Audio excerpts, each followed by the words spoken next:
እንደምን ሰነበታችሁ ውድ አድማጭ ተመልካቾቻችን። ይህ በሆፕ ቻናል ኢትዮጵያ በአማርኛ ቋንቋ ስርጭት እየተዘጋጀ የሚቀርብላችሁ ሳምንታዊ የመጽሐፍ ቅዱስ ጥናታችን መርሃ ግብር ነው።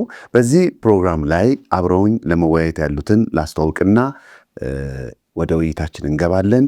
ፓስተር ኤፍሬም፣ ዶክተር ዮናስ፣ እህቴ ትህትና አብራኝ የምትቆይ ይሆናል። በቴክኒክ ቁጥጥሩ ደግሞ እህታችን ውበት ከሆፕ ቻናል የቴክኒክ ክፍል አብራን የምትቆይ ይሆናል። እኔም አብሬያችሁ የምቆየው ወንድማችሁ ሙሉነህ እሆናለሁ። አብረን በምንቆይበት ሰዓት እግዚአብሔር ሙሉን ጊዜ እንዲወስድ ጌታ መንፈስ ቅዱስ እንዲመራን ጸሎት በማድረግ እንጀምራለን። ጸሎት ከማድረጋችን በፊት አንድ ጥቅስ ላንብብና ዋና ሐሳቡን ዛሬ የምንወያይበት እንዴት እንዳልኳቸው 12ኛው ሳምንት ነው። እግዚአብሔር ታማኝ ነው ይላል የዛሬው የጥናታችን ርዕስ። ለዚህም ደግሞ የወሰድነው ከኢያሱ ምዕራፍ 21 ቁጥር 45 ላይ እንደዚህ ይላል፣ እግዚአብሔር ለእስራኤል ቤት ከተናገረው መልካም ነገር ሁሉ ተፈጸመ እንጂ ምንም አልቀረም። እግዚአብሔር ይመስገን። እህታችን ትህትና ጸሎት ታደርግልናለች። ጸልይ። በሰማይ ያለ የምትወደን ቅዱስና መልካም አባታችን እናመሰግንሃለን። ደግሞ ዛሬም ሌላ ዕድል ስላዘጋጀህልን ቃልን ከፍተን ካንተ የምንማርበት ያንተን ታማኝነት የበለጠ የምናሰላስልበት ይህን ዕድል ስለሰጠህ እናመሰግንሃለን። ቅዱስ አምላካችን አሁን ቃልን ስንከፍት ሳለ አንተ ደግሞ የእኛንም የሚያዳምጡንም አእምሮ እንድትከፍትልን በመንፈስ ቅዱስህ አማካኝነት ሁላችንም እንድታስተምረን እንጠይቃለን። ይሄ ደግሞ የተማርነው በእውነት እስከ መጨረሻ ለመጽናት ካንተ ጋር የበለጠ ለመጣበቅ እንዲጠቅመን እንድትረዳን ለምንሃለን። ስለሰማህን ተመስገን። በማላችን አንተ ብቻ ተገኝ፣ በክርስቶስ በልጅ ስም ብለህ አሜን። እግዚአብሔር ይባርክሽ እህቴ ትህትና። እንግዲህ እንደምታስታውሱት የኢያሱን መጽሐፍ እየጨረስን ነው። የኢያሱን መጽሐፍ ስንጨርስ 12ኛው ስንደርስ አንድ ትልቅ ሐሳብ እናነሳለን። እግዚአብሔር ታማኝ ነው። እንደው ቲቲ ስንነሳ እግዚአብሔር ታማኝ ነውን? ከምን ታማኝነት እናንሳ? እስቲ ከአዳም ቃል ኪዳን ጀምረን። ለምሳሌ እግዚአብሔር ኃጢአት ወደ ምድር ሲገባ የሰው ልጅ ያቀደውን እቅድ አጥቶ ነበር። ምክንያቱም የእግዚአብሔር እቅድና የሰው እቅድ ተለያየ። ያንን በዘፍጥረት 3:15 ላይ ቃል ኪዳን ሰጣቸው። ያችን ቃል ኪዳን እስቲ እንዴት ነው ቃል ኪዳኑን እየጠበቀ የመጣው? እንዴት ታሳይናለሽ? በጣም የሚገርም ነው። እግዚአብሔር ታማኝነት ከጥንት ጀምሮ የታየ ነው። እንዳልከው መጀመሪያ እንግዲህ ሰው እግዚአብሔርን ሲበድል ኃጢአት ሲሰራ እግዚአብሔር አልተውም፣ ለማጥፋት መብቱ ነበረ። ምክንያቱም ሰው የተሰጠውን ትእዛዝ ስላልታዘዘ ማለት ነው። ነገር ግን ወደ ራሱ አምጥቶ ያንን ተስፋ ሲሰጠን እናያለን። በዘፍጥረት 3:15 ላይ ጠላትነትን በመሃላችን እንደሚያደርግ በሴቲቱ ዘር እና በእባቡ ዘር መካከል ማለት ነው። እና ያንን ተስፋ ለመፈጸም የሄደበት ርቀት ደግሞ በጣም ብዙ ነው። ከዛ በኋላ የሰው ልጆች ከኃጢአታቸው ሳይማሩ ቀርቶ ብዙ ክፋት በነገሰ ጊዜ በኖህ ዘመን እግዚአብሔር በኋላ ያጠፋ ተነሳ። ግን አንድ ቤተሰብ አገኘ፣ ኖህና ቤተሰቡን ማለት ነው። እና እነሱም ብቻ አድኖ በሙሉ የሰው ዘር በሙሉ እንዲጠፋ በውሃ ሆነ ማለት ነው። እና በዛ ውስጥ አሁንም እግዚአብሔር ያንን ተስፋውን በዚህ በአንድ ቤተሰብ ውስጥ ለመፈጸም እግዚአብሔር ጥረት ሲያደርግ እንመለከታለን። ከዛ ደግሞ እንግዲህ አሁንም በምድር ያለው ሕዝብ በሙሉ እግዚአብሔርን አይደለም የሚያመልከው የነበረው፣ አንድ ሰውን አገኘ። ያንም አብርሃምን ጣዖት አምላኪ ከሆኑ ቤተሰቦች ሲጠራው እንመለከታለን። እና እሱን ወደሚያሳየው ምድር እንደሚመራው ተስፋ ገባለት። ምድሩን ብቻ አይደለም ሊያወርሰው ተስፋ የገባው፣ ያንን እግዚአብሔር አስቀድሞ በዘፍጥረት ተስፋ የገባውን የደህንነት እቅድ በሱ ዘር ውስጥ ለመፈጸም ተስፋ ሲገባለት እንመለከታለን ማለት ነው። እና ያንን እንደገና ወርዶ በማናመጣው ወደ ዳዊት ደግሞ ቤተሰብ ሲያመጣው እንመለከታለን። በዛ ሁሉ ውስጥ ሰዎች ታማኝ ሆኖ አይደለም እግዚአብሔር ይሄን ሁሉ ተስፋውን ሊፈጽም ርቀቱን የሄደው ማለት ነው። እና በዳዊትም ቤተሰብ ውስጥ ዳዊት እንግዲህ ታማኝ ነው። እንግዲህ በገባው ባስተዋለው መንገድ ለእግዚአብሔር ፍጹም የሆነ እግዚአብሔር በሙሉ ልቡ በሙሉ ሐሳቡ የወደደ ንጉሥ ነበር። ነገር ግን ከሱ ቤተሰብ የመጡትን ብናያቸው ከሱ በኋላ ታች ድረስ የወረዱትን ብናይ በጣም ከእግዚአብሔር ርቀው ሄዱ ናቸው። እና እግዚአብሔር ግን ስለ ዳዊት ስል እያለ እስከ መጨረሻው ድረስ አንድ ቤተሰብን ሲያስቀርለት፣ አንድ ዙፋንን ሲያስቀርለት እንመለከታለን። እና ያንን ሁሉ ርቀት ሄዶ እግዚአብሔር እንግዲህ በዮሴፍ አማካኝነት ክርስቶስ ወደዚህ ምድር ከማርያም ተወልዶ እንዲመጣ ያም የመዳን እቅድ ተፈጻሚነት እንዲኖረው ብዙን ርቀት እግዚአብሔር ሲሄድ እንመለከታለን ማለት ነው። እና እግዚአብሔር የሆነትም ታማኝ ነው። ሰዎች ታማኝ ባይሆኑ በኃጢአት በየጊዜው እየወደቁ እያስቸገሩት ቢመጡ እኛም ሁላችን ብናስቸግረውም ነገር ግን የራሱን ታማኝነት ጠብቆ ተስፋውን የሚፈጽም አምላክ መሆኑን በታሪክ ውስጥ በጣም ተመልክተናል። በእያንዳንዳችን ሕይወት ያንን ደግሞ ፈጽሟል። ብዙ ተስፋዎቻችንን ልናጣባቸው የምንችላቸው ብዙ ምክንያቶች ነበሩ። እግዚአብሔር ግን ታማኝ ስለሆነ ያን እቅድ በሕይወታችን ውስጥ ሲፈጽም አይተናል። እንደው አንዳንዶቹ እኮ አሳፋሪ ሕይወትም እናያለን። አብርሃምና አጋርን መጥራት እንችላለን። ኖህ ከዳነ በኋላ ወጥቶ የተፈጠረውን ማየት እንችላለን። ያልሽው የዳዊትንም ብንሄድ ዳዊትም ራሱ የመጣበትን የሰውን ሚስት የነጠቀበትን ታሪክ እናያለን። እነዚህ ነገሮች ስናይ እግዚአብሔር እንጂ ታማኝ በሰው በኩል ታማኝነት እንዳልነበረ እናያለን። ግን እግዚአብሔር ያን ሁሉ በጸጋው እንደውም ደስ የሚለኝ ቃል አለ። ኖህም በእግዚአብሔር ዘንድ ሞገስን አገኘ። እግዚአብሔር ሞገስ እንደው እናገኝ እስቲ። ምክንያቱም በቃ መተማመኛችን አንድ ነው፣ በእግዚአብሔር ፊት ሞገስን ማግኘት። ያ ነው ሊያሻገረን የሚችለው። አሁንም ደግሞ እንግዲህ ይሄ የእስራኤሉ መሪ ዮርዳኖስን ከተሻገሩ በኋላ የመጨረሻው ኦልሞስት እያረጀ ነው። አሁን ኢያሱን በምናይበት ሰዓት ኢያሱ እያረጀ ነው። ስለዚህ እንደ ይሄ ፌርዌል ነው የምንለው ቻው የማለት አይነት ንግግር ጠርቶ ሲያናግራቸው እናያለን። ሲያናግራቸው ታዲያ በጣም ይሄንን ሀሳብ ነው የቀጠለው። ፓስተር ወደ አንተ ልምጣና አሁን ይሄን ሀሳብ ነው የመጣው። ምክንያቱም እግዚአብሔር ታማኝ በመሆኑ መጨረሻ ያሰበውን ክርስቶስን በመስጠት ለሰው ልጆች ያሰበውን አሳክቷል። አሁን ያንን ሀሳብ ከኢያሱ ደግሞ እናያለን። ምን በማለት እግዚአብሔር የሰጣችሁን ሲል እናያለን። እንደውም ኢያሱ 21 ከ43 ከ45 ያለውን ባነበው ደስ ይለኛል። 21 ከ43 ከ45 ያለው ምን ይላል? እንደዚህ ይላል፣ እግዚአብሔርም ይሰጣቸው ዘንድ ለአባቶቻቸው የማለላቸው ምድር ሁሉ ለእስራኤል ሰጠ፣ ወረሷትም፣ ተቀመጡባትም። እግዚአብሔርም ለአባቶቻቸው እንደማለላቸው በዙሪያቸው ካሉት አሳረፋቸው፣ ከጠላቶቻቸውም ሁሉ ይቋቋሟቸው ዘንድ ማንም ሰው አልቻለም። እንግዲህ ማንም ሰው አልቻለም። አስቡት። እግዚአብሔርም ጠላቶቻቸውን ሁሉ በእጃቸው አሳልፎ ሰጣቸው። እግዚአብሔር ለእስራኤል ቤት ከተናገረው መልካም ነገር ሁሉ ተፈጸመ እንጂ ይህንን እየተናገረ ነው የቀጠለው ኢያሱ። እንደው ከዚህ ሀሳብ ስንነሳ ምንድን ነው ለእኛስ ከመዳናችን ጋር አያይዘን ቅድማው እንግዲህ ስለ ኢየሱስም አንስተናል። ከኢያሱ ንግግር ውስጥ ለእኛ መዳን የሚጠቅመን ምን ዋና ዋና ሀሳቦችን ማንሳት እንችላለን? የተስፋይቱ ምድር ነው ያልን ያለ ነው። ከሰማይቱ ጋር አያይዝልኝ። ምክንያቱም ሁለተኛ ጢሞቴዎስ 2 ከ11 እስከ 13 ያለውን ሀሳብ ማንሳት እንችላለንና ከዚህ አንጻር ምንድን ነው ልንወስድ የምንችለው ሀሳብ? ፕላስ ደግሞ ወደፊት ያለውን ተስፋ ለመታመን ምን መማር እንችላለን ከዚህ? በጣም ጥሩ። እንግዲህ ይሄ የእግዚአብሔር ታማኝነት በጣም ከመለኮት መሰረታዊ ከሆኑ ባህሪያት አንዱ ነው እና ይሄ ባህሪ ነው ቃል ኪዳኑን ራሱ እንዲፈጸም የሚያደርግ እንጂ ዛሬ ሰው ከሰው ጋር፣ መንግስት ከመንግስት ጋር፣ ህዝብ ከህዝብ ጋር ቃል ኪዳን ይገባል። ግን ቃል ኪዳኑ ሳይሆን ይፈርሳል። ለምን? ሰዎች ታማኝ ስላልሆኑ ማለት ነው። ሰዎች በቃላቸው ስለማይቆሙ ማለት ነው። ሰዎች ባሉበት ስለማይገኙ።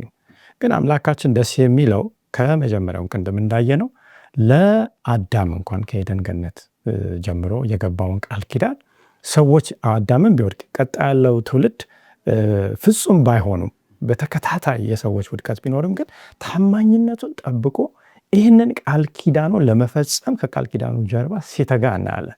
አንዱ ትውልድ ሲወድቅ ሌላ ሲያስነሳ፣ አንድ ታማኝ ሰው እየፈለገ ያንን ሲያገኝ እና ያሰበውን በዚህ እየመጣ በሚሄደው ሰብአዊ ፍጡር ትውልድ ውስጥ ወደ እውነታ ወይ ወደ ሙላት ሲያመጣ ነው የምናየው እና ዛሬም ለእኛ በጣም የሚያጽናና ነው ይሄ። እኛም ብዙ ጊዜ ለእግዚአብሔርም ቃል እንሰጣለን፣ ለሰውም ቃል እንሰጣለን፣ ግን አንጠብቅ። ይህንን ግን መተው እንዳለብን በኋላ ላይ ይመጣለሁ። በዚህ መቀጠል የለብንም። ምክንያቱም የእሱ ባህሪ መጽሐፍ ቅዱስ እንደሚለው እኛም የማን ባህሪ ተካፋዮች ነን? የመለኮት ባህሪ ተካፋዮች ነን እና እንደሱ ታማኝ እንድንሆን እኮ የምንጠራበትም ሁኔታ አለ። ራዕይ መጽሐፍ ላይ ይመጣለሁ ደግሞ መጨረሻ ላይም ታማኝ ተብሎ የሚጠሩት እነማን እንደሆኑ እናያለን። ግን አንተ ወደ ጠየቅከው ጥያቄ ስንመጣ በተለይ የኢያሱን ታሪክ ስናይ እንግዲህ ሙሴያዊ የሆነው ቃል ኪዳን በሲና ተራራ የተገባው ቃል ኪዳን አለ። እግዚአብሔር ለአባቶቻችሁ የማልኩትን እኔ እሰጣችኋለሁ ብሎ ጉዞ አስጀምሯቸዋል። የመጀመሪያው ትውልድ ወድቋል፣ አልፏል። የመጀመሪያው ትውልድ ቢወድቅም እንደገና ደግሞ ሙሴ አንድ ቦታም እንዳየነው ቢያሳዝነው ኢቭን ኢያሱ ራሱ በአካን ምሳሌ እንዳየነው እዛ ላይም የተሳሳተው ነገር አለ። እግዚአብሔርን ሳይጠይቁ ወደ ጋይ እንደሄዱ እናያለን።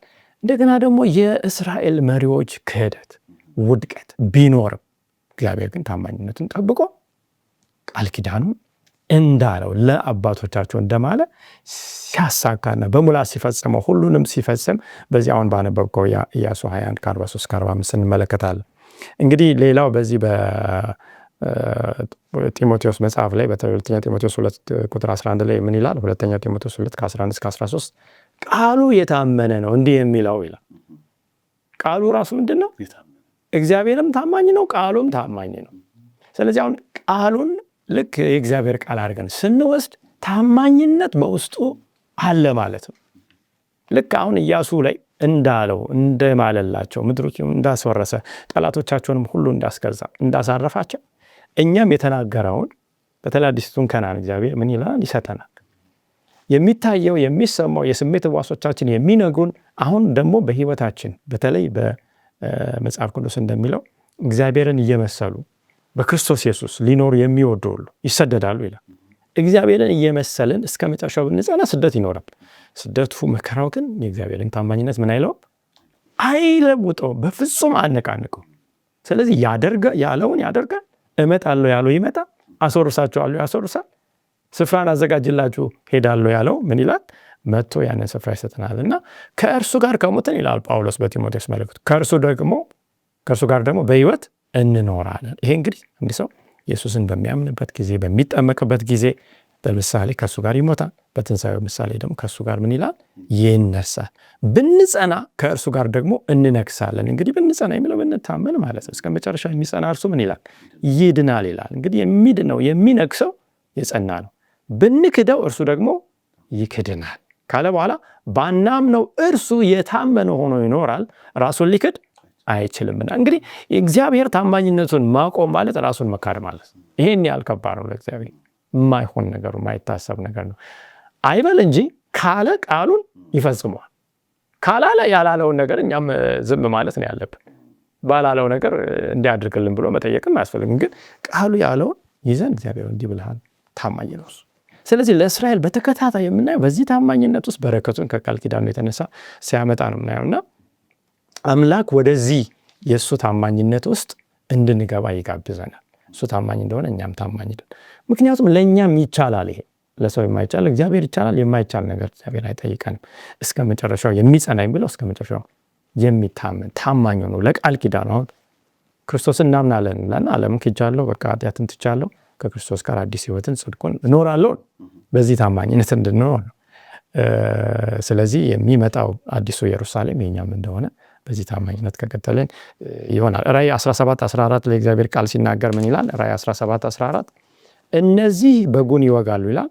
በጉም የጌቶች ጌታና የነገስታት ንጉሥ ስለሆነ እነርሱን ድል ይነሳል፣ ከእርሱም ጋር ያሉ የተጠሩና የተመረጡ የታመኑም ደግሞ ድል ይነሳሉ ይላል። አሁን እዚህ ጋር የፈለኩት ከእርሱም ጋር ያሉ የተጠሩና የተመረጡ የታመኑ ደግሞ ምን ይነሳል?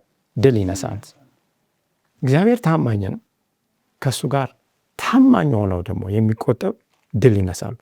ድል መንሳት የምን ድል ነው? ይሄ የጦር ድል ነው? ኃጢአትን ድል መንሳት ወይ? ምክንያቱም እዚህ ጋር የምናነበው እኮ የምድር ነገስታትን ተዋግተን እኛ ድል አናረግም። ድል እናረጋለን? ጦርም የለን ምንም የለንም። ሌሎቹ ኒኩለር ታጥቀዋል፣ ሰይጣን ከጀርባቸው አለ። ነገር ግን እኛ ክፉን ኃጢአት በክርስቶስ ኢየሱስ ድል ማድረግ፣ ሰይጣን የሚያመጣውን ፈተና ሁሉ ሰይጣንን ድል ማድረግ ኢየሱስ ክርስቶስ ውስጥ ብንሆን ይሄ ይሆናል የሚለውን እናያለን። እና እንግዲህ አምላክ ታማኝ ከመሆኑ የተነሳ ያላቸውን ምድር ሁሉ ሰጠ፣ ጠላቶቻቸውን በእጆቻቸው አሳልፎ ሰጠ፣ የማለላቸውን ሁሉ ፈጸመ። እንግዲህ ሁሉ ሁሉ ሁሉ የሚለው ደጋግሞ የሚመጣ አምላክ ታማኝነቱን የሚገልጽበት ነው። ስለዚህ ምድሪቱን ወርሰው ሲኖሩ ለነሱ ምስጋና፣ ለነሱ ክብር፣ ለነሱ ሞገስ የሚመጣ ነገር የለም። ክብሩ ምስጋና ሁሉ የሚሄደው ወደ እግዚአብሔር ታማኝነቱን ጠብቆ ወደ ፈጸመ አምላክ ነውና ኤፌሶን 2:8-9 ላይ ያጠቃለልኩ ስመጣ እንዲህ ይላል፣ ጸጋው በእምነት አድኗቸዋል፣ ይህም የእግዚአብሔር ስጦታ ነው እንጂ ከእናንተ አይደለም፣ ማንም እንዳይመካ ከስራ አይደለም ይላል። በያዕቆብ 1:17 ላይ በጎ ስጦታ ሁሉ ይላል ፍጹም በረከት ሁሉ ከላይ ናቸው፣ መለወጥም በእርሱ ዘንድ ከሌለ፣ በመዞርም የተደረገ ጥላ በእርሱ ዘንድ ከሌለ ከብርሃናት አባት ይወርዳሉ። ቃል ኪዳን ሰጠ። በቃል ኪዳን ውስጥ ይህንን ከጠበቃቸው በኋላ እናያለን። ዘዳግም ላይ የቃል ኪዳኑ በረከቶች፣ የቃል ኪዳኑ እርግማኖች አሉ። በረከቱን እሰጣችኋለሁ ከታዘዛችሁ ይላል። ያንን በረከት ዛሬም እግዚአብሔር ለእስራኤል ቅድም እንዳየነው ምድሪቱን እንዳስወረሰ ይሰጠናል። እኛ ከዚህ ቃል ኪዳን ከወጣን ግን እርግማኑ አይቀርም ማለት ነው። ስለዚህ ምንም በእግዚአብሔር ላይ የምናማርረው የለም። በረከቱንም ስናገኝ የሚወርደው በጎ ስጦታ ሁሉ ከላይ እንጂ ኢቨን ከኛ ታማኝነት የተነሳ ያገኘሁት ነው የሚል መብትም የለኝም። ጸጋው በእምነት አድኗቸዋል። ጸጋ ደግሞ ምንድን ነው? የማይገባ ነገር ነው። ይህንን በዚህ በአዲስ ኪዳንም አውድ ልናየው እንችላለን። እንግዲህ በአጭሩ ይህንን ነው ውድ ስንመለከት። እንደው ግን ወደዛ ከመሻገር በፊት ፓስተር፣ ምክንያቱም ታማኝነት ስንል ቅድም ጦርነቱ ከኃጢአት ጋር ነው ብለናል።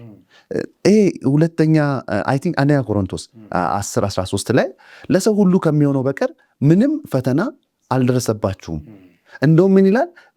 መውጣት ለማትችሉትን ፈተና እግዚአብሔርም አይፈቅድም ይላል። አሁን ብዙ ጊዜ እኛ ምንለው ምንድን ነው? እኔ ደካማ ነኝ ነው ምንለው። አሁን ለደካማው ደካማ ፈተና ነው የሚሰጠው። ምክንያቱም አሁን ብዙ ሰዎች ምንድን ነው ጦርነቱ ከኃጢአት ጋር ከሆነ እኔ አልችልም ብለው ወደ ኃጢአት መሄድ አለ፣ ኤክስኪውዝ ይሆናል። አሁን ምክንያቱም እኔ ላይ የደረሰው ፈተና ሲሉ እንሰማለን። እና ከዚህ አንጻር መጽናት የሚለው ምክንያቱም ታማኝ መሆን የሚለው ሀሳብ ምንድን ነው የሚያሳየው? ደግሞ በዛ ላይ የእስራኤል ስኬቶች ሁሉ በእግዚአብሔር መለኮታዊ ተነሳሽነት ነው ብለናል። ታዲያ ኃጢአቱን ለማሸነፍ ከኔ የሚጠበቀው ምንድን ነው? እውነት ነው እንግዲህ ጦርነቱን ተወቅቶ የሚያሸንፈው እሱ ከሆነ እንደገና ደግሞ የእኛ ድርሻ ጸጋውን ብቻ መቀበል ከሆነ ምንድን ነው እዚህ ላይ ሚናው ልንል እንችላለን። የሰው ሚና አሁን ቅድም ያነሳው በፈተና ውስጥ ከምንችለው በላይ እንድንፈተን የማይፈቅድ እግዚአብሔር የታመነ ነው እና ከፈተናው ጋር መውጫን ያደርግልናል፣ ከምንችለው በላይ አይፈቅድም ነው። ስለዚህ እዛ ላይ ያለው አውድ ምንድን ነው? ማንም ሰው ቢፈተን አንደኛ እግዚአብሔርን በክፉ ፈተነኝ ብሎ ሊጠይቅ አይገባም። አምላክ ደግሞ ሁሌ ያንን ፈተና ሰውየውን እንደሚያሳልፈው ነው። ቅድም የተናገርከው ቃል ሊያጽናናኝ ይገባል። ይሄ መከራ እኔ ላይ መጣብኝ፣ ይሄ በሽታ ለምን እኔ ቤተሰብ ላይ፣ ለምን እኔ ትዳር ላይ፣ ለምን ልጆቼ ላይ ማለት የለብንም። አንደኛ አምላክ በዛ ፈተና ውስጥ ታማኝ ነው፣ ይጠብቀናል፣ መውጫ ቀዳዳ አዘጋጅቷል፣ ከምንችለው በላይም አንፈተን የሚለውን እንይዛለን። ሌላው ግን ይሄ የኔ ድርሻ የቱ ጋር ነው? ከኃጢአት ጋር በማደርገው ትግል ፈተና ነው እሱ የሚለው በእግዚአብሔር ላይ ሳያቋርጡ መደገፍ። ስኬታችን በአምላክ ላይ ያለማቋረጥ መደገፍ ላይ ነው ያለው። በቃ በእኔ ኑሮ አለ እኮ ዮሐንስ ወንጌል 15 ላይ እኔም በእናንተ ቅርንጫፍ በግንዱ ላይ ካልሆነ ከራሱ ማፍራት እንደማይችል እናንተም ልታፈሯት፣ እንደውም ያለ እኔ ምንም ልታደርጉ አትችሉም ይላል። ስለዚህ ሁል ጊዜ ይሄንን ከእይታችን ውስጥ ማስገባት አለብን። በክርስቶስ ኢየሱስ ሁሉ በእርሱ ሁሉ ከእርሱ ሁሉ ለእርሱ። ስለዚህ አይናችን እሱ ላይ ካለ በሱ ማለፍ ይቻላል። ግን አይናችን ልክ እንደ ጴጥሮስ ከእሱ ላይ በአነሳን ሰዓት መስጠም አለ። ልክ ውሃው ላይ መራመድ ጀምሮ እንደሰጠመ ማለት ነው። አሁንም አንድ ድል ኃጢአትን በማድረግ ሲመጣ ኩራትም ላይሰማ የኔ ነው ብዬ እንዳለ ክኖ ነው የእግዚአብሔር ነው። 40 ቀንና 40 ሌሊት የጾመው ሰይጣንን ተፈትኖ ያሸነፈው እኛን ተክቶ እኮ ነው፣ በእኛ ምትክ ሆኖ ነው። ስለዚህ እሱ በሰጠኝ ድል ውስጥ ነው የምኖረው የሚለው ህይወት መሰረታዊ ነው። ክርስቶስ ኢየሱስ እንደ ቅድስናው እንደ ንጽህናው መጠን ነው የተፈተነው። የእሱ ንጽህናን አስቡ፣ የእሱን ኃጢአት አልበኝነት አስቡ። እንግዲህ ቅድም ሁሉም ከሚችለው በላይ አይፈተንም ማለት ሰው እግዚአብሔር ልክ እንደ እንትን ነው፣ ይሄ አመጣጥ ነው የሚልከው የሚባል ነገር አለ። ለምሳሌ አሁን ቡጢ እኔ ብዙም ባልደግፍ ጨዋታውን ግን የሰይጣን ቡጢ ሲመጣ አምላክ ይዝና መጀመሪያ ለክቶ እስቲ ዮናስ ወይ ኤፍሬም እስቲ ይህን ነገር እንዴት ነው በጸጋ መቋቋም ይችላል እና ይመጥንና የተወሰነውን ነው የሚያሳልፈው እንጂ የሰይጣን እንትን ሁሉ ካለፈማ በቃ ተዘረረ። ኢዮብ ሕይወቱን ብቻ ትንኳ ይለው በጣም ዞም ቢሆን ግን መጥኖለታል። እውነት ነው። ምክንያቱም አሁን ቅድም እንዳለው መለኮታዊ ተነሳሽነት ስጦታ ነው፣ ከኛ የሆነ የለም። ወደ ዶክተር ልምጣ። እዚሁ ሀሳብ ላይ የምንሄደው እንግዲህ በኢያሱ 23 ከ1 እስከ 5 ባለው ሀሳብ ላይ እንደዚህ ይላል። ከ1 እስከ 5 ያለውን ፈጥኜ ላምቦ። እንዲህም ሆነ ብዙ ዘመን ከሆነ በኋላ እግዚአብሔርም እስራኤልን በዙሪያቸው ካሉ ጠላቶቻቸው ሁሉ ካሳረፈ በኋላ ኢያሱም በሸመገለ በዕድሜውም ባረጀ ጊዜ ኢያሱ እስራኤልን ሁሉ ሽማግሌዎቻቸውንም አለቃዎቻቸውንም ፈራጆቻቸውንም ሹማምንቶቻቸውንም ጠርቶ እንዲህ አላቸው፣ እኔ ሸምግያለሁ፣ በዕድሜም አርጅቻለሁ። እናንተም አምላካችሁ እግዚአብሔር በእነዚህ አሕዛብ ሁሉ ስለ እናንተ ያደረገውን ሁሉ አይታችኋል፣ ራሳቸው አይታችኋል። ስለ እናንተ የተዋጋ እርሱ አምላካችሁ እግዚአብሔር ነው። እነሆ እኔ ካጠፋኋቸው አሕዛብ ሁሉ ጋር ከዮርዳኖስ ጀምሮ በፀሐይ መግቢያ እስካለው እስከ ታላቁ ባህር ድረስ ለነገዶቻችሁ ርስት እንዲሆኑ የቀሩትን እነዚህን አሕዛብ በዕጣ ከፈልሁላችሁ። አምላካችሁም እግዚአብሔር እርሱ ከፊታችሁ በብርቱ ይበትናቸዋል፣ ከፊታችሁም ያሳድዳቸዋል። አምላካችሁ እግዚአብሔር እንደተናገራችሁም ምድራቸውን ትወርሳላችሁ ይላል። ዋና ዋና ነጥቦች ውስጥ ያሉት ምንድን ናቸው? ቀጥሎ ደግሞ አሁን ወደዚህ ነው የምመጣው። ልክ የቅድሞ ሀሳብ ጋር እናድርግና እዚህ ሀሳብ ውስጥ ያለው ዋና ዋና ፍሬ ሀሳብ ምንድን ነው? ቀጥሎ ደግሞ አሁን ላለነው ለእኛ ለክርስቲያኖች በድል አድራጊ መንፈሳዊ ሕይወት መምራት የምንችልባቸውን መንገድ እንዴት በተመሳሳይ ሁኔታ ሊገልጽልን ይችላል? ከዛም በኋላ ግን ይሄ ሁሉ እያለን ደግሞ ቅድም ብለናል፣ እነዚህ ሁሉ ተስፋም እያለን የሚያሳልፈን እግዚአብሔር ነው እያለን ለኃጢአት የሚቀለን ምንድን ነው?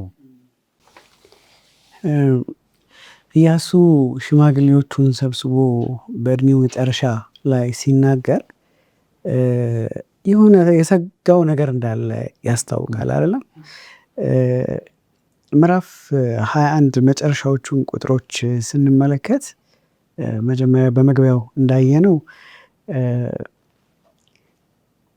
እስራኤል እግዚአብሔር የገባለትን ሁሉ ቃል ፈጽሞለታል።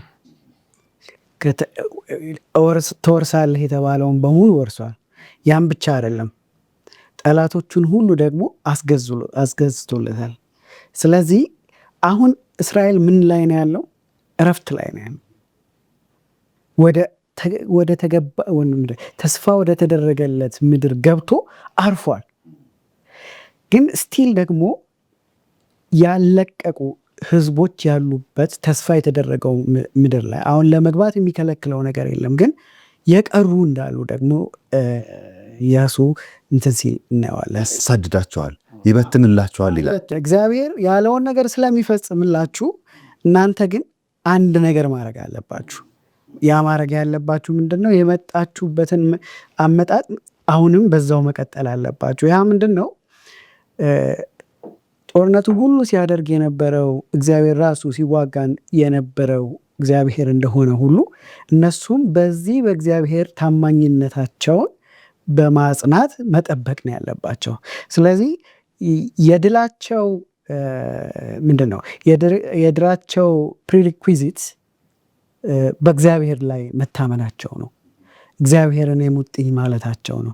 ከእግዚአብሔር ውጭ ያ ድል አይገኝም። እንዲያውም እግዚአብሔር አሁን ድልን ነው የሰጣቸው አይደል? ምክንያቱም ጠላቶቻቸውን ሁሉ አስወግዶላቸዋልና ድልን ሰጥቷቸዋል። ግን ድል ምንድን ነው? ድል አንዴ የተሰራ ያለቀ መልሶ የማይለወጥ ነገር አይደለም። ይሄ ነገር በጣም ከደህንነታችንም ጋር በጣም ሪሌት የሚያደርግ ነገር ነው። በክርስቶስ መዳናችን ሁሉ ነገር መረጋገጡ የማይለወጥ አንዴ ተሰርቶ ያለቀ ነገር አይደለም። በኃጢአት ላይ ያለን ድል፣ ያ በኃጢአት ላይ ያለን ድል በማን ምክንያት ነው የመጣው? በክርስቶስ ማሸነፍ ላይ ተመስርቶ ነው የመጣው። ስለዚህ ለዛ ምንም አትሪቢዩት የምናደርገው ወይም ከኛ የሆነ ነገር ለዛ የምናዋጣው ነገር የለም። ያለቀ ነገር ነው። ይሄ ያለቀው ስራ፣ በክርስቶስ ያለቀው ስራ፣ በኃጢአት ላይ ድል የሚነሳው ስራ የተፈጸመ ስራ ነው። ይህንን ድል ነሽነት እኛ መውሰዳችን ወይም ይህንን ድል ነሽነት ለእኛ ማድረጋችን ግን ያለቀ ነገር አይደለም። ግን በፊታችን ዘወትር የሚኖር ተስፋ ነው። ወይም ደግሞ ፖሲቢሊቲ ምንድን ነው የምንለው? ፖሲቢሊቲ የሚቻለው እድል አይደል? በፊታችን ሁልጊዜ ያለ እድል ነው። ምን ድል መንሳታችን ሁሌ ያለ እድል ነው። ያን የሚወስድብን የለም። ያን ግን የምንጨብጠው ደግሞ ከእግዚአብሔር ጋር ባለን ታማኝነት ፌዝፉል የሆነ ግንኙነት ላይ ሪላይ የሚያ ያለ እግዚአብሔር ምንም ማድረግ አንችልም አይደለም። ስለዚህ ያን ስታስኮ መቀጠል አለበት። በራሳችን የሚሆን ነገር ክርስቶስ ድል አድርጎልናልና ከዚህ በኋላ እንደፈለኩ የምንልበት እንዳልሆነ የኢያሱ ምክር ለሽማግሌዎቹ ያሳየናል ማለት ነው። ግን ወደ ራሳችን ደግሞ ብናመጣው ዛሬ እንደተባለው ክርስቶስ ሁሉ ነገራችንን ጨርሶልናል። ቪክቶሪየስ ባለ ድል አድርጎናል። ግን አሁንም በኃጢአት የምንጨነቅበት ወይም በኃጢአት የምንወድቅበትን ህይወት ኤክስፒሪየንስ እናደርጋለን። ልክ እስራኤል በዚህ ሁሉ ፕሮሰስ ውስጥ ሲያልፍ በኃጢአት ይቸገር እንደነበረ ሁሉ ማለት ነው። ወደ ተስፋይቱ ምድር እንኳን እየገባ ኢያሱ እያስጠነቀቀው ያለ ነገር እንዳለ እንመለከታለን። ያ ነገር ምንድን ነው? ከእግዚአብሔር ጋር የሚኖረን ግን ለነሱ ከእግዚአብሔር ጋር ያላቸው በእግዚአብሔር ጋር ያላቸው መታመን በጣም ወሳኝ እንደነበረ ሁሉ በዚህ ዘመን የምንኖር ክርስቲያኖች ደግሞ በእግዚአብሔር ኃይል ላይ መታመን እንዲሁም መንፈስ ቅዱስ ኃጢአትን ለማሸነፍ የሚሰጠንን መሳሪያዎች ሁሉ የመጠቀም የማግኘትና የመጠቀም ሪስፖንሲቢሊቲ ወይም ኃላፊነት አለብን ማለት ነው። የምንደክመው ሁላችንም ራሳችንን ማየት እንችላለን። የምንስተው ከኛ አቅም ስል ከኛ አለማወቅ የተነሳ ነውን? ምናልባት አንዳንዴ ሊሆን ይችላል። ግን አብዛኛውን ጊዜ እንደ አካን አታደርጉ የተባልነውን ነገር ነው የምናደርገው። ምን ጥያቄ የለውም። አለማወቅ አይደለም። ግን በዛ ውስጥም ሆኖ በዛ ውስጥም ስናልፍ ደግሞ የመንፈስ ቅዱስ እርዳታ ያስፈልገናል ኃጢአትን ለመቋቋም። ጳውሎስ እንዲያውም በቆላስይስ ምዕራፍ 2 ቁጥር 15 ላይ ሄደን ብናነብ ምንን አስወገደ ነው የሚለው? ኃይላትን ሁሉ አስወገደልን ነው የሚለው። ኋላም ደግሞ በሁለተኛ ቆሮንቶስ ነው ኤፌሶን 6 ከ11 ጀምሮ ስናነብ የምናገኘው ምንድን ነው? የሰይጣንን ሽንገላ ትቋቋሙ ዘንድ ምንን ልበሱ ነው የሚለው? የእግዚአብሔርን የጦር ዕቃ ሁሉ ልበሱ ነው የሚለው። እነዛ ደግሞ የተዘረዘሩልን መሳሪያዎቻችን ናቸው። ራሳችንን የምንከልልበትን እምነትን የምናጠቃበትን የቃል ሰይፍ፣ ሌሎቹም የራስ ቁሩም መጫሚያዎቹም ሌሎቹም ሁሉ እነሱ ያስፈልጉናል። እነሱ የሚረዱን የሰይጣንን ሽንገላ ለመቋቋምና መልሰን ወደ ኃጢአት ህይወታችን እንዳንመለስ ነውና ያን በማድረግ ከኃጢአት መትረፍ እንችላለን ወይም ኃጢአትን መቋቋም እንችላለን። ግን አልቲሜት የሆነው የኃጢአት ድል መነሳት ወይም የሞት ድል መነሳት ግን በክርስቶስ ያገኘ ነው። ኦልሬዲ ክርስቶስ ለእኛ ሰርቶ የጨረሰው ስራ እንደሆነ ልንገነዘብ ይገባል። እግዚአብሔር ይባርክ። በዚሁ ነው የምቀጥለው። ቲቲ ወደ አንቺ ስነጣ በአንደኛ ዮሐንስ 2:15 ለዚህ ይላል፣ ዓለምን ወይም በዓለም ያሉትን አትውደዱ። በዓለም ያለው ሁሉ እርሱም የሥጋ ምኞትና የዓይን አምሮት፣ ስለ ገንዘብ መመካት ከዓለምም ስለሆነ እንጂ ከአባት ስላልሆነ ማንም ዓለምን ቢወድ የአባት ፍቅር በእርሱ ውስጥ የለም ይላል። አሁን ቅድም ዶክተርም ስለ አካን ሲያነሳ ነበር። ዛሬም የኛ ፈተናዎች እነዛን የእግዚአብሔርን ጦር ዕቃዎች በትክክል አለመልበስ፣ አንዱ ቢጎል አደጋ ነው፣ ደካማ ጎናችን ይሆናል። ታዲያ ኢያሱ ከተናገራቸው ውስጥ መካከል ከነዚህ ዕቃ ጦሮችን ይመስላል። አሁን እኔ ሳየው አንዱ የመከላከያ መንገድ ይመስላል ኢያሱ ያቀረበበት መንገድ። በተለይ ይህንን የምናየው ምን አርጉ ነው ያላቸው? በተለይ ኢያሱ 23 ከ6 8 12 13ን ስናይ የገለጸባቸው መንገዶች አሉ። ዓለምን አትውደዱ። አሁን ይሄ ለእኛ ይመስላል። በዛ ዘመን ግን እሱ ምን ብሎ ነው ይሄንን የገለጸው? በጣም ግልጽ የሆኑ መመሪያዎችን ነው ያስቀመጠላቸው ለእስራኤል ልጆች። ምክንያቱም ሙሉ ለሙሉ አይደለም ያጠፏቸው። እነዛ አብሯቸው ማለት ምድራቸውን የወረሱት ህዝቦች በሙሉ አልጠፉም። የተወሰኑት አሉ። ከዛ ወደፊትም ደግሞ የሚያጠፏቸው አሉ እና በጉዞ ውስጥ በሚያረጉት በኑሯቸው ከነሱ ጋር መገናኘታቸው እንደማይቀር ያውቃል። ስለዚህ ከነሱ ጋር ያላቸው ግንኙነት ምን አይነት ሊሆን ይገባዋል የሚለውን ነው በግልጽ ያስቀመጠላቸውና ምክንያቱም ከነዛ ሰዎች ጋር ጓደኝነታቸው አይደለም ተጽዕኖ የሚያመጣባቸው ወይ ደግሞ ያላቸው የሚሊተሪ ወይም የወታደር ስልታቸው ምናምን አይደለም የሚያሰጋቸው። ለእስራኤል ህዝቦች የሚያሰጋቸው ትልቁ ነገር እነዛ ህዝቦች የሚከተሉት መርሃቸው ወይም እንደ ትልቅ ቦታ የሚሰጡት መመሪያቸው እነሱም ያንን ከተጋሩ እንደ ህዝብ ያላቸውን ትልቅ ንጽህና እንደገናም ለእግዚአብሔር ያላቸውን ታማኝነት ያሳጣቸዋል።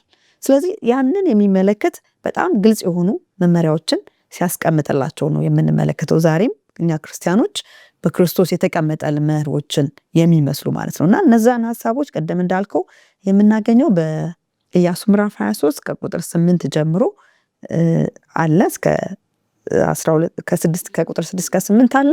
12 እና 13ንም ሄደን ብናነብ እነዚህ ነገሮች ምንድናቸው የሚሉትን ማየት እንችላለን። እንደዚህ ይላል ቁጥር 6 ላይ ኢያሱ ምዕራፍ 23 ቁጥር 6 ጀምሮ ስለዚህም በሙሴ ሕግ መጽሐፍ የተጻፈውን ሁሉ ለመጠበቅና ለማድረግ በጣም በርቱ ይላል። በጣም የምትለዋ ገርማኛለች እኔ መከተቷ ራሱና በጣም በርቱ፣ ከእርሱም ወደ ቀኝም ወደ ግራም ፈቀቅ አትበሉ፣ በእናንተ መካከል ወደ ቀሩት ወደ እነዚህ አሕዛብ አትግቡ፣ የአማልክቶቻቸውንም ስም አትጥሩ፣ አትማሉባቸውም፣ አታምልኳቸውም፣ አትስገዱላቸውም እስከ ዛሬ ድረስ እንዳደረጋችሁት ወደ አምላካችሁ ወደ እግዚአብሔር ተጠጉ እንጂ ይላል እና በዚህ ቁጥሮች ያስቀመጠው ከአማልክቶቻቸው ጋር ስላለው ግንኙነት ማለት ነው። እነዚህ ህዝቦች እግዚአብሔር የሚያመልኩ አይደሉም። የሚያመልኩት ምንድነው? ጣዖቶችን ነው የሚያመልኩት።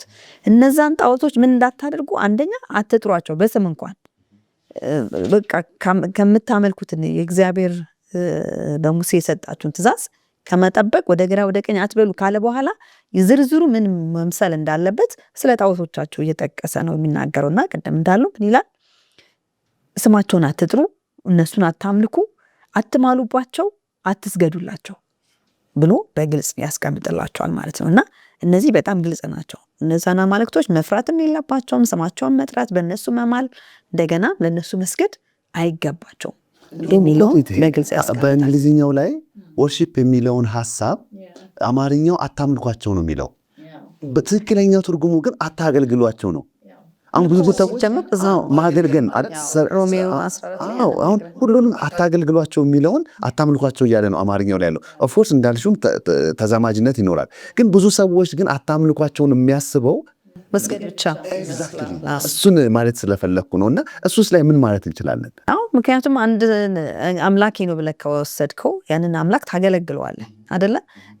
እግዚአብሔርን በፍጹም ልባችሁ ውደዱ ሲባል አገልግሎት ነው። ሙሉ ማንነታችሁን ሰጥታችሁ አገልግሎት ነው፣ ማገልገል ነው እግዚአብሔር ማምለክ ማለት እና ስለዚህ የሚሰግዱለት ከሆነ ስሙን የሚጠሩ በሱም ይምሉ እሱም ብቻ እንደ አምላክ አድርገው ከወሰዱ ማገልገላቸው አይቀርም።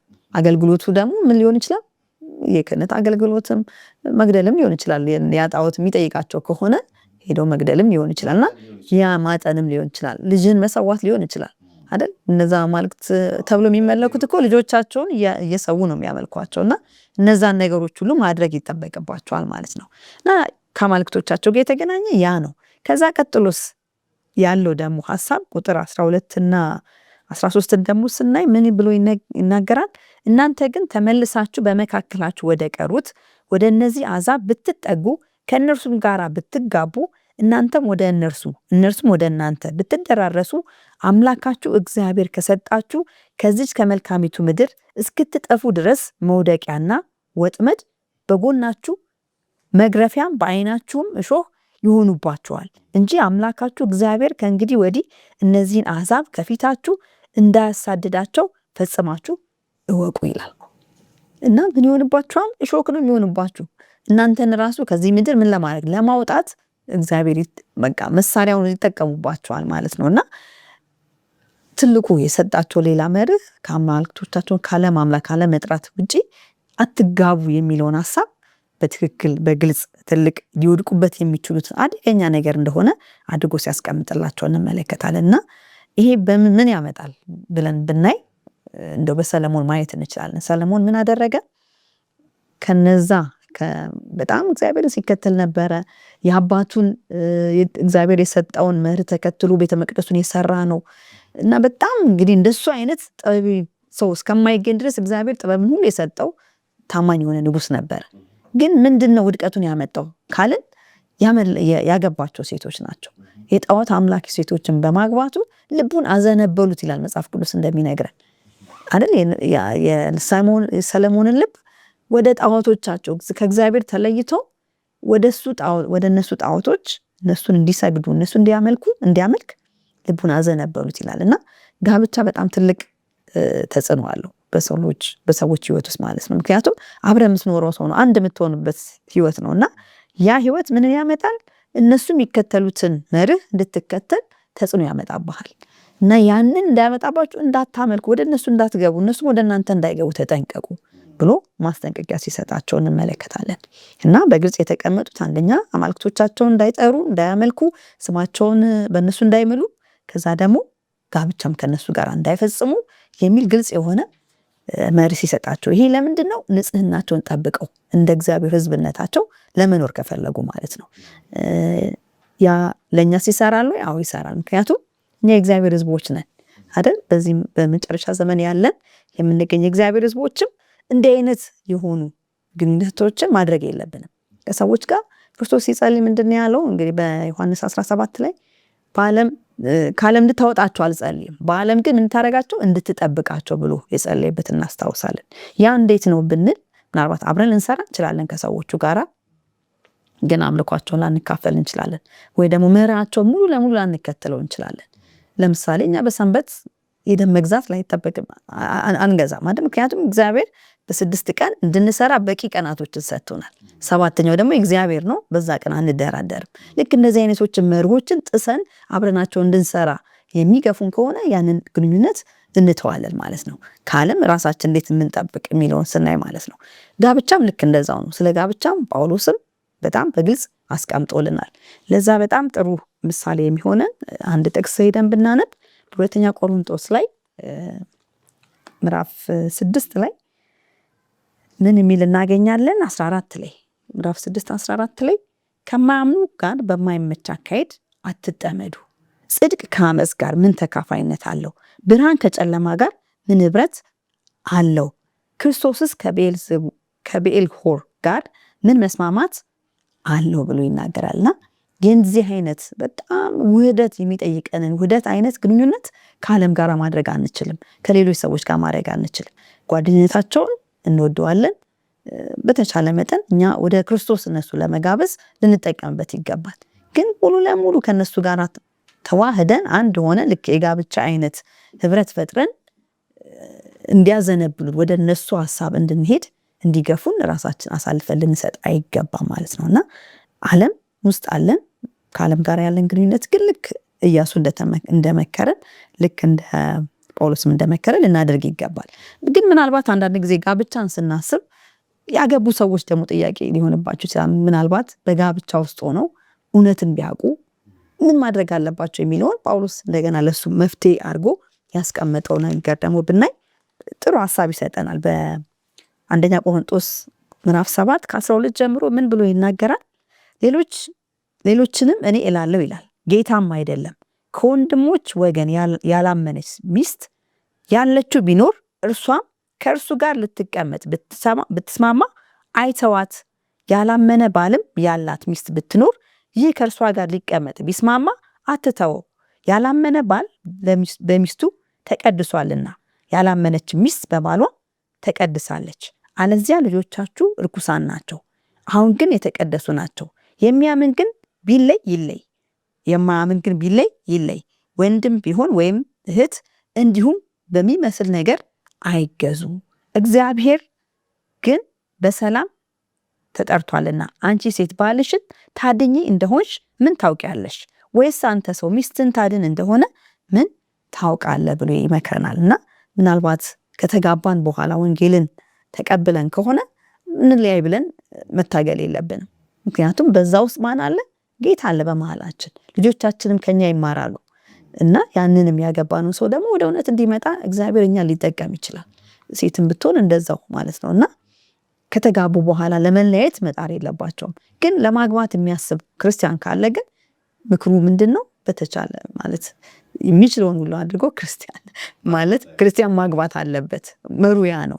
የዛን አይነት የሚያጣምር አይነት ግንኙነት ውስጥ ከዓለም ጋር ልንቆራኝ አይገባም የሚለውን ከኢያሱ እንወስዳለን። ከጳውሎስ ምክሮች ልንወስድ ይገባል ማለት ነው። እግዚአብሔር ይባርክሽ። በጣም ደስ የሚል ሀሳብ ነው ያነሳሽው። እንደው ራሱን ችሎ ሊያወያይ የሚችል ርዕስ ነው።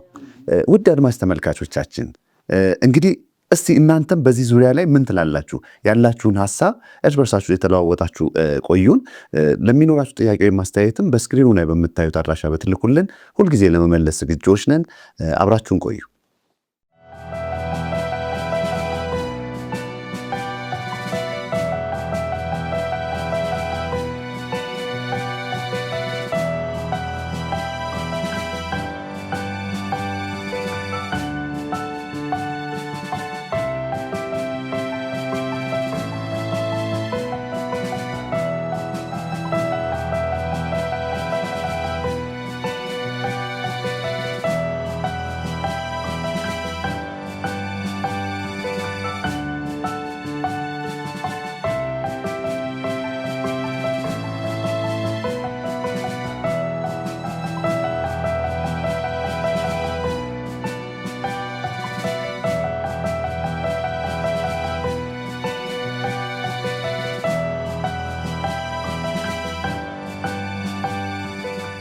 ከአፍታ ቆይታ በኋላ ተመልሰናል። ውድ አድማጭ ተመልካቾቻችን እንግዲህ ከአሕዛብ ጋር ወይም ካላመኑት ጋር ያለንን ግንኙነት ምን ይመስላል የሚለውን እየተወያየን ነበር ያቋረጥ ነው። አሁን እንግዲህ ያለንን ግንኙነት ካልጠበቅን ምን ይሆናል የሚለው ሀሳብ ጋር ነው አሁን ደግሞ የምንመጣው። ፓስተር ወደ አንተ ነው የምመጣው። ምክንያቱም በኢያሱ 23:15-16 ላይ እንዲሁም በሌሎች ቅዱሳት መጽሐፍት ውስጥ የተነሱ ሀሳቦች ናቸው። አሁን ቅድም ቲቲም ዶክተር ዮናስም እኔም ሳነሳቸው እንደነበረው እነዚህ ማስጠንቀቂያዎች፣ እነዚህ መልካም ነገሮች አንተም ቅድም እንዳልከው በረከትና መርገምቶች ስናነሳ እግዚአብሔር ይቆጣል። አሁን የእግዚአብሔርን ቁጣ ስናነሳ ብዙ ጊዜ ባላንስ የጠበቀ አይደለም። ምክንያቱም ኤይዘር እግዚአብሔርን በጣም ተቆጪ አድርገን ነው ምሕረት የሌለው አድርገን ነው የምንስለው፣ ወይም ደግሞ አንዳንዶቹ ደግሞ እግዚአብሔር የማይቆጣ ምክንያቱም እግዚአብሔር ፍቅር ነው እያላችሁ እንዴት ተቆጪ ነው ትለኛለህ ይላል። እንዴት ባላንስ እናድርገው? እውነት ነው። እንግዲህ እግዚአብሔር ተቆጪ ነው ወይም የጌታ ቁጣ ከሚለው በፊት ጌታ ፍቅር ነው፣ እግዚአብሔር ፍቅር ነው የሚለው በአንደኛው ዮሐንስ 4:7-8 ጀምሮ የተቀመጠው ቀድሞ መምጣት አለበት። ብዙ ጊዜ በሚያሳዝን መልኩ ግን በዚህ ዓለም ላይ ያለ ሰብአዊ ፍጡር የእግዚአብሔርን ቁጣ ከፍቅሩ ይልቅ አግንኖና አግዝፎ የማሳየት የመሳል ነገር አለ። ፍቅሩ ምን ያህል ሰውን ለማዳን እንደሄደ ለምን አናየውም ነው መጀመሪያ። በፍጥረትም ሆነ በድነትም ምን ያህል ሰውን ዝቅ ብሎ ከአፈር ፈጠረው፣ ከዛ በኋላ ያንን የፈጠረውን ሰው መሰለ ለማዳን ማለት ነው ሲጠፋበት። ስለዚህ ይሄ ፍቅሩ ቁመቱ፣ ስፋቱ፣ ጥልቀቱ፣ ርዝመቱ ከመታወቅ በላይ ነው፣ ከአእምሮ በላይ ነው። ምን ያህል አንተን፣ አንቺን፣ እኔን፣ እናንተን ለማዳን የሄደውን አሁን ያዘጋጀውን ቤትን ላዘጋጅላችሁ ሄዳለሁ ብሎ አሁን እኛን እየጠበቀ ያለውን የሚያበላውን የሚያጠጣውን በኃጢአተኛው በጻድቁም ላይ የሚያዘንበውን ዝናብ ለምን አናየውም? በሁላችን ላይ የሚያወጣውን ፀሐይ። ስለዚህ ፍቅሩ ከአጥናፍ አጥናፍ የሚታየው ከምስራቅ ምዕራብ ይልቅ የሰፋ። ኦኬ፣ እሱ ከሆነ አሁን የእግዚአብሔርን ባህሪ ትልቅ ጥቂት ነው የማየት ነገር ይጠይቃል። ይሄ እንግዲህ አምላክ ጠቅላላው ህዋን እንደገና መንግስቱንም የሚያስተዳድርበት ህግ አለው። ለምሳሌ አካላዊ ፊዚካል የምንለው ወይም መንፈሳዊ ማንነትን ሁሉ ህግ በሚባለው ምን የሚል ነው የሚመራ ነው። ለምሳሌ አሁን እቺ ምድር 24 ሰዓት ሽክርክሪት ወይም ሰርክሏን ጠብቃ ቀንና ሌሊትን እያፈራረቀች ምን ትላለች? ትዞራለች። ይሄ እንትን ይመጣል፣ ወቅት ይመጣል። ክረምት አለ፣ በጋ አለ፣ ጸደይ አለ፣ መከራ አለ። አሁን በፊዚክስ በባዮሎጂ በኬሚስትሪ ብንሄድ በዚህ ዙሪያ ያሉ ሳይንቲስቶች ሁሉ እነዚህ ነገሮች የሚመሩበት ምን አለ ህግ አለ ብሎ ይስማማሉ። እና እንደውም ተመራማሪዎች ዋናው ነገራቸው ይህንን ፊዚክስ ሞር ኬሚስትሪ የሚተዳደርበት ህግ ማግኘት ማለት እንደ አልበርት አንስታይን ምንድን ነው ያለው? ኃይል ኢነርጂ ምንድን ነው ያለው? አመጣው ያ ፎርሙላ እንዴ ነው ህግ ነው አለ እንዴ ዶክተር ታድርመኛ ከተሳሳትኩ። ስለዚህ ህጉን አውቆ በመምጣት ላይ ስኬታቸው ራሱ የጥናታቸው ምርምራቸው ስኬት የተመሰረተው ይሄ ህግ ከተጣሰስ ቀውስ ነው የሚሆነው። አሁን ሰው የሚተዳደርበት አካላዊ ህግ አለ። መብላት መጠጣት አለ፣ ማረፍ አለ፣ ፀሐይ ብርሃን አለ አይደል? እረፍት አለ። እነዚህ ህጎች ከተጣሱ በሽታ ነው የሚመጣው። በሽታው ደግሞ መፍትሄ መድኃኒት ካላገኘ ሞት ነው የሚመጣው። ስለዚህ አምላክ ይህንን ለበረከት የሚሆን በሁሉም በፍጥረትም በአካልም በመንፈስም የሚሆነውን ህግ ሰጥቶ ሳለ ከዚህ ህግ ጋር ተስማምቶ መሄድ በረከት፣ ከዚህ ህግ ውጭ መውጣት ግን ምንድን ነው? ጥፋት ነው። እንዳልከው እኮ መሬት መዞር ብታቆም አንዱ ሳይድ ፀሐይ ያገኛል፣ አንዱ ሳይድ አያገኝም። የሚያስከትለውን ችግር እንግዲህ ማሰብ ነው። እስቲ አስቡት፣ ጨለማ ብቻ ሊሆን ነው። አንዱ ሳይድ ስትነሳ ጨለማ ነው። እንዴት ነው የምትንቀሳቀሰው? ጠቅላላ ነገር ነው የሚዛባው። ስለዚህ አሁን የአምላክን ትልቁን አሁን የኢያሱንና የእስራኤልን ታሪክ ከማየታችን በፊት ይህንን ትልቅ ባህሪ ማየት ያስፈልጋል። ህጉን ሰጥተዋል። ህጉን ደግሞ ስንጥስ ተው ልጄ፣ ይሄ አካላዊ ህግን መጣስ ጥሩ አይደለም። ደግሞም ከዚህ የሚበልጠው ልመጣ ነው። የግብረ ገብ የሞራል ህግ መንፈሳዊ ማንነትን እንዲያስተዳድር የተሰጠ 10ቱ ትእዛዝ የሚባል ነገር አለ። ያንን ባደረግ ቁጥር ከኔ ጋር የምታደርገው ግንኙነት መንፈሳዊ ህይወት፣ መንፈሳዊ ግንኙነት በዚህ ህግ ላይ ምን ያለ ነው? የተመሰረተ ነው። ከዚህ ውጭ የሆነው ጎጂ ነው። አካላዊውን ህግ መተላለፍ ያን ያህል ምድርን፣ ያን ያህል ሳሩን፣ ያን ያህል ቅጠል፣ ያን ያህል አካልን ሰውን የሚጎዳ ከሆነ ለህይወት ለመንፈስ ማንነት ለመንፈሳዊ ህይወት የተሰጠው ደግሞ ምን ያህል የአምላክ መንግስት መሰረት የሆነው ህግ ማለት ነው። የባህሪው ነጸብራቅ የሆነው የግብረ ገብ የጽድቅ ስታንዳርድ ይለዋል መጽሐፍ ቅዱስ። የጽድቅ ደረጃ መለኪያ የሆነው የእግዚአብሔር ህግ ምን ያህል አስፈላጊ። አሁን ኢየሱስ ክርስቶስ የመጣው ይሄ ህግ ምን ስለተባለ ነው? ስለተሻረ ነው። ያንን ወደ ስፍራው ለመመለስ ነው። ህጉን መጥቶ አላቀው ከፍ አደረገው። ለመሻር የመጣው እንዳይመስላችሁ፣ በቃ ለመፈጸም እንጂ አንድ ነጥብ አትወርቅም ማለት። ስለዚህ አምላክ የማይለወጥ እንደሆነ ህጉ እንደማይለወጥ ክርስቶስ ኢየሱስ በህይወቱ ስጋ ለብሶ የኃጢአት ደሞዝ ሞት ነው፣ ህግ መተላለፍ ቅጣቱ ሞት ነው። ያንን ተቀበለ። ፍቅሩ የእኛን ኃጢአት እናደረገ ሸፈነ። ነገር ግን ህጉ ይቀጥላል። አሁን ይህንን ሰው በማያደርግበት ጊዜ የቃል ኪዳኑ መሰረት ህጉን መታዘዝ ሆኖ ሳለ ይህንን ሰው በማይጠብቅበት ጊዜ አምላክ ይወቅሳል። እስከ መጨረሻው ተው ይላል። አምላክ መጨረሻ ላይ ኃጢአትን ማጥፋት ስላለበት፣ ምክንያቱም ኃጢአትና ጽድቅ እግዚአብሔርና ሰይጣን አብረው ዘላለም አይኖርም። ያጠፋል። ኃጢአትን ሰይጣንን ያጠፋል። መላእክቱን በቃ ከምሕረት ውጭ የሆኑትን ያጠፋል። ያንን ኃጢአት በሚያጠፋበት ጊዜ ከኃጢአት ጋር የተጣበቁት አብረው አለቅም ያሉት ምን ይሆናሉ? ይጠፋሉ። ስለዚህ ያ ነው ቁጣ የሚለው። አሁን እንደው በጣም ጥቂት አድርገን ስናይ የተለያዩ ኬዞችን ነው የምናየው። ይህን ትልቁን ባህሪን አሁን ለምሳሌ ዘኍልቍ 11:33 ላይ እንደምናውቀው እግዚአብሔር መና ሰጣቸው፣ ከሰማይ የሚወርድ ሰጣቸው። ከዛ ይህን ሰለቸንን እዛ ነው በግብፅ ምድር ሳለን ሞትን ያምንቸቱ አማረን አሉ ብሎ ድርጭቱን አወረደ። ገና በአፋቸው ስጋው እያለ የእግዚአብሔር ቁጣ በላቸው እንደደ ጠፉም። እንደውም ያ ስፍራ የተቀበሩበት የሞቱበት የምን መቃብር ተባለ? የምኞት መቃብር ተባለ። ምክንያቱም ምኞት ጸንሳ ኃጢአት ትወልዳለች፣ ኃጢአትም ጸንሳ ሞትን ትወልዳለች። ያ ነው የተፈጸመው በእነሱ ህይወት ውስጥ። በዜና 36:16 በእግዚአብሔር መልእክተኞችና ነቢያቶች ላይ ይሳለቁ ነበር የእግዚአብሔር ቁጣ እስኪነድ ድረስ። በቃ ተጣበቁ ከአመፅ ጋር። በራእይ ምዕራፍ 14:10 ላይ የምናየው ደግሞ በጣም የሚደንቅ ነው። የሶስተኛው መልአክ መልእክትን ነው የምናየው። ለአውሬው የሚሰግድ ለአውሬው ምስል የሚሰግድ እንደገና ደግሞ የቁጥሩን ምልክት የሚቀበል በእጁ በራሱ ላይ በግንባሩ ላይ የእግዚአብሔር ቁጣ ሳይቀላቀል የተቀዳው የወይን ጠጅ ይላል። እዛ ጋር በወይን ጠጅ አምጥቶታል። እሱ ላይ ይፈሳል፣ በእግዚአብሔር በበጉ ፊት ይሰቃያል ይላል። ኦኬ፣ ይሄ እንግዲህ ሁለተኛው ሞት ነው። አምላክ ይህንን ሁለተኛው ሞት ግን ኢየሱስ ራሱ ሞቷል። ይህንን አቅርቦ ተቀበሉ ብሎ ስንት ሺህ ዓመት ታግሶ እያንዳንዱ ደግሞ እንደ 60-70 ዓመት ሊሆን ይችላል እስካሁን ድረስ የተናገረ መጨረሻ ላይ እምቢ ሲል ምን ምርጫ አለ?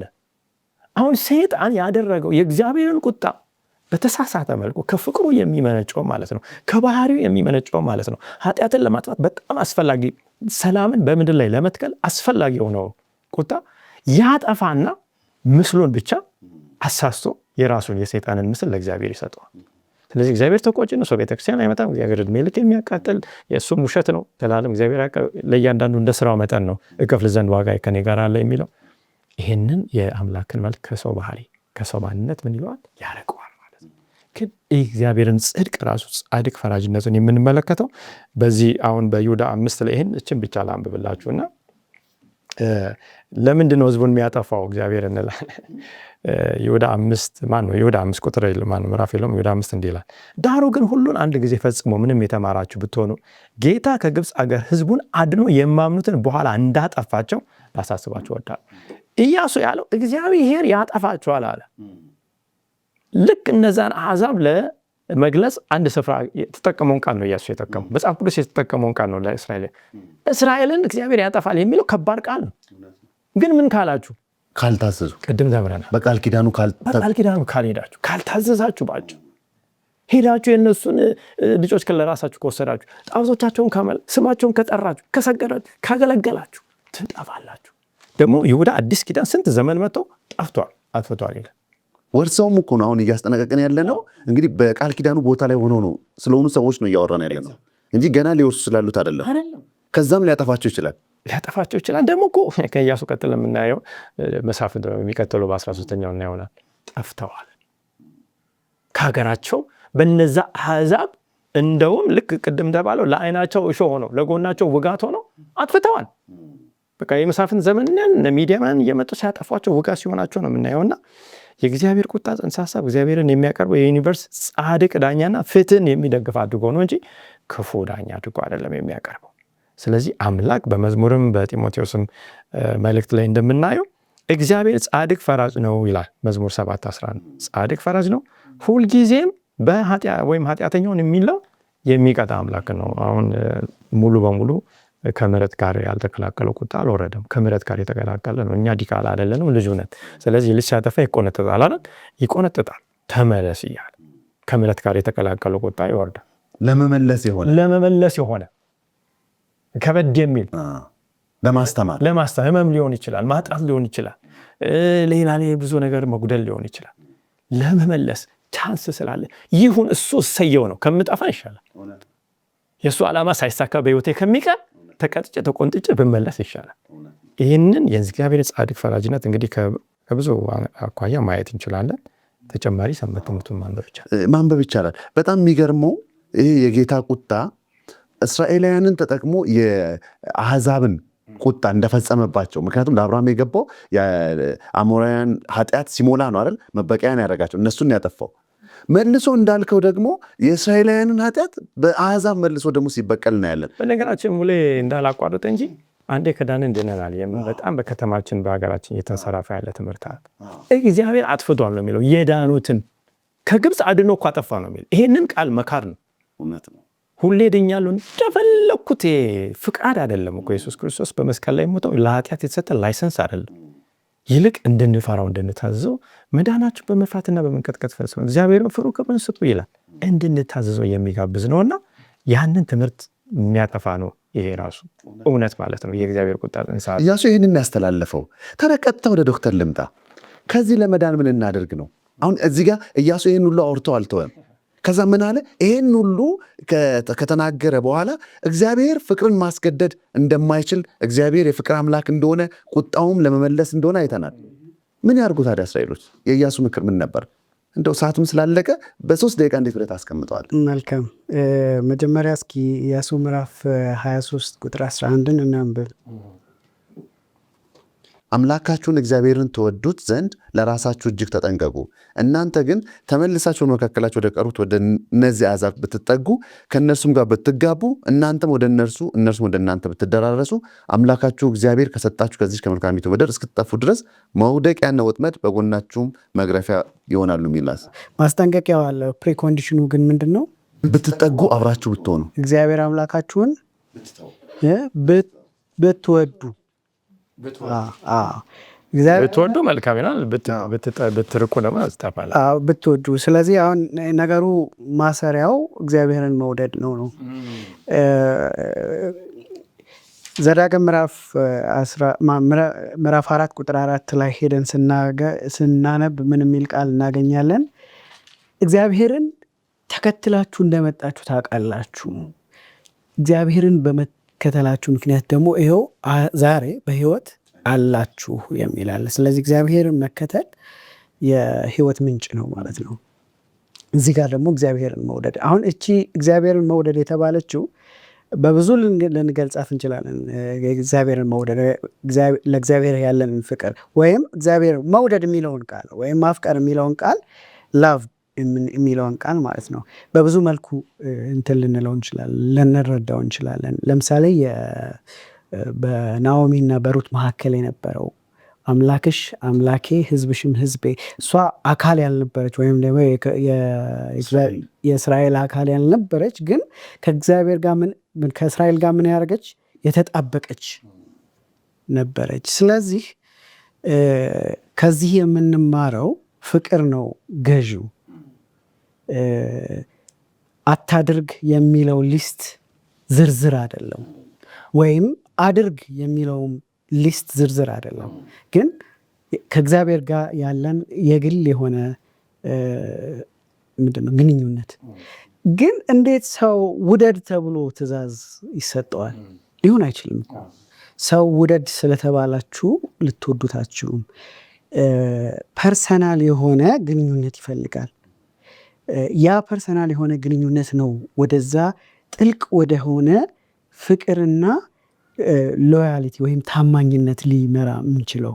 ስለዚህ እግዚአብሔርን በግል ካልቀመስ ነው በስተቀር የእሱ ታማኝ ተከታዮች መሆን አንችልም። ስለዚህ ኤክስፒሪየንስ ማድረግ አለብን ማለት ነው። ውደዱ መባሉ ከእግዚአብሔር ጋር ጊዜ ውሰዱ፣ ከዛ በኋላ በዛ ባይንድ ሁኑ ወይም በዛ ተያዙ ማለት ነው። በመልካሙ እንደምንያዘው መልካሙን አውቀን ገብቶን እንደምንያዘው ሁሉ እግዚአብሔርም አውቀነው ወይም ኤክስፒሪየንስ። በጣም የሚገርመው እግዚአብሔር ውደዱ ከማለቱ በፊት ምን አድርጓል? ወዶናል። የምንወደው ስለወደደን ነው። ይህን መረዳት ነው ቁም ነገሩ፣ የታማኝነታችንን ምንጭ የሚሆነው። እግዚአብሔር እንዴት አድርጎ ወደደኝ የሚለውን ከተገነዘበን በኋላ ሌላው ነገር ቀላል ነው የሚሆነው። ፍቅር ክርስቶስ እንደሚያስቀምጠው በአዲስ ኪዳን አዲስም ነው አሮጌም ነው። አዲስነቱ በምንድን ነው? ክርስቶስ ባሳየው የራሱን የመሰዋት ማሳያው የመሰዋቱ ወይም ደግሞ ራሱን የመስጠቱ ልክ ነው። አዲስነቱም ደግሞ ያን ነው። ማንም የኤክስፒሪየንስ ያላደረገውን ያን ፍጹም የሆነውን የእግዚአብሔርን ልጅ ኃጢአት የሆነበት ስርዓት እሱ አዲስ ነው። እንደዚህ አይነት ፍቅር ታይቶ አይታወቅም። ስለ ወዳጆቹ ብዙ ነገር ሊከፍል የሚችል ሰው ሊኖር ይችላል። ስለ ጠላቱ ግን የለም። ይህ አዲስ ነው። ግን ደግሞ ይኸው መርህ ራሱ የነበረ ነው። ቅድም ያየነው ዘዳግም 4:4 ላይ ያለው ኢያሱ ለሕዝቡ ያስጠነቀቃቸው በምዕራፍ 24 ቁጥር 11 ላይ ያለው እግዚአብሔርን መውደድ ግን ይህ ቆየ ደግሞ ፕሪንሲፕል ነው። ስለዚህ መንገዱ አንድና አንድ ነው፣ እሱም ፍቅር ነው። ያለ ፍቅር ኤክስፒሪየንስ ማድረግም አንችልም፣ ህይወትንም መኖር አንችልም። ስለዚህ አንድና አንድ ነው መጣበቅ ከአምላካችን ከእግዚአብሔር ጋር። እግዚአብሔር ይባርክ። እንደዚህ ብለን እንጨርስ። እግዚአብሔርን የመውደድ ትእዛዝም በሁለቱም በኩል መሆን ያለበትንና ከሰው ጋር እኩል ያልሆነውን መለኮታዊ ፍቅር ይገልጻል። እግዚአብሔር ለፍቅሩ ምላሽ ከሚሰጥ እያንዳንዱ ሰው ጋር ወደ ግላዊ ግንኙነት ለመግባት ይፈልጋል። ስለዚህ የእርሱ ሁለንተናዊ ፍቅር ከኛ የሆነን ፈቃደኝነት በሁለት በኩል የሆነ የሚገልጽ ፍቅርን የያዘ ነው። ስለዚህ እግዚአብሔር ዛሬ እጁን ዘርግቶ እየጠራ ያለው ቅድም ላልከው በክርስቶስ ራስን የመስጠት ልክ የሰጠውን ፍቅር ምላሽ ይጠብቃል። ኢያሱም እያለ ያለው ያንን ነበር ለእስራኤሎች። ለዚህ ለሰጣችሁ ላወረሳችሁ እግዚአብሔር ምላሽ ብትሰጡት ትቀጥላላችሁ። ካልሰጣችሁትና ከተዋችሁት ሌሎቹ የሚያመልኩትን እንደውም አባቶቻችሁ ይላሉ ከወንዙ ማዶ ያመለኩትን ካመለካችሁት እንደገና አሕዛቡ ምን ያደርጓችኋል? ያባርሯችኋል። ዛሬም የተቀበልነውን ኢየሱስን እንዴት ነው አብረን ፍቅሩን ለመካፈል እየሄድን ያለ ነው? የኛ ፍቅር በእርሱ ማፍቀር ላይ የተመሰረተ ከሆነ የእሱ ፍቅር እኛን የበለጠ እንድንወደው ያደርገናል። አዎ ያ ፍቅር ነው ሌሎችንም እንድንወድ የሚያደርግ። ምክንያቱም ለዚህ እኮ ነው እኔ እናንተን እንደወደድኳችሁ እርስ በርሳችሁ። ዛሬ የኛም መልእክት ይሄ ነው። ስለነበረን ቆይታ እግዚአብሔር ክብሩን ብቻውን ይውሰድ። አጭር ጸሎት እናደርግ። ቅዱስ መሐሪ ሁሉን ቻይ የሆንክ እግዚአብሔር እናመሰግናለን። ጌታ ሆይ ዛሬም ፍቅርህን እንድናይ እግዚአብሔር አባት ሆይ ሰይጣን ኃጢአትን እንድንወድ እንድንለማመድ ያንተን ጭካኔ አጉልቶ ሲያሳየን አይደለም እግዚአብሔር ይሄ ነው ልጁን እስኪሰጠኝ ድረስ የወደደው ብለን እሱን ፊት ለፊት እንድንጋፈጠው በጽናት መቆም እንድንችል በመጨረሻም ከክርስቶስ ጋር የመንግሥት ወራሽ እንድንሆን አብቃን። ጌታ ሆይ በቅርቡ ስትገለጥ የምንጠብቀው አንተ እንደሆንክ እንድንገልጽና ሌሎች ወንድሞች እህቶችንም ወደዚህ መንግሥት እንድንጠራ አንተ ጉልበት ኃይል ሁነን በቆምንበት ጸንተን እንድንገኝ ደግሞ እርዳን። በናዝሬቱ በኢየሱስ ስም